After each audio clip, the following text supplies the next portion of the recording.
Fat Stack of Comics here, representing Dark Avenger Inc. Plus. I'm Mark, aka the Bagging and Boarding Bad Boy.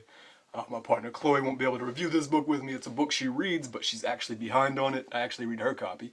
This is Harbinger, issue number 8. And this book right here, we are introduced to a new character, Torque. He is a real tough guy. He's from the old Valiant universe. This is like a brand new take on him. And then we get introduced to him, and it goes into Toyo Harada, who is actually super powerful psiot, leader of the Harbinger Foundation. He's trying to track down the main character of this book, Peter Stanchek, who is an AWOL Harbinger. He went AWOL from the Harbinger Foundation because they were doing a lot of corrupt things, and they actually were tampering and toying with his life to get him to come to their side more, and he didn't like that, so he went AWOL. He's actually putting together a group of renegades to counteract against them. A bunch of like losers, a lot of people that are just like throwaways. He's recruiting them up as like a renegade Harbinger group, just like the old series. Brand new take on this though. And like I said, we're introduced to Torque, John Torkelson, and the whole group that Peter has recruited so far. They all go to his house to try to get him on board, and they're just talking to him. And we getting to know his character. He's a rough redneck, loves big monster trucks and babes, and they get him to come on board, and like while they're trying to recruit him, and they're there at his house and talking to him. About that time, Toyo Harada, my bad. He comes, they're just powerless against him. He comes on the scene, and that's where the book ends.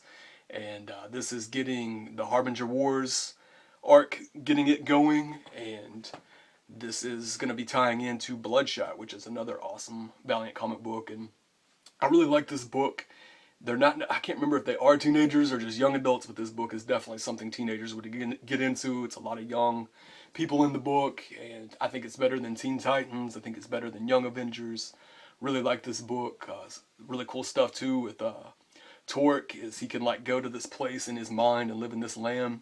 He fights like gigantic dragons, and he can live underwater as well, where he can live underwater because of the Kardashian mermaid triplets that keep him being able to breathe underwater, which is really funny.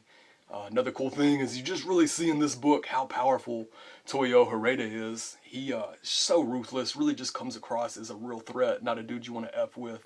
He's like, goes to visit a former deactivated Harbinger member, Livewire, and he wants to get some info out of her, and he's just really just interrogates her, ruthless, just comes across as a total beast, using his powers, really awesome.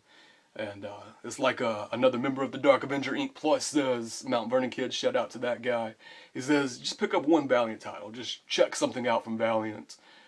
I believe you can't go wrong with Harbinger. It's an awesome book. The last 2 issues have just been ridiculously phenomenal, ridiculously solid. And I'd have to give Harbinger issue number 8, I'd have to give it a 5 out of 5. Alright guys, till next time, stay action-packed, and may your stack be fat.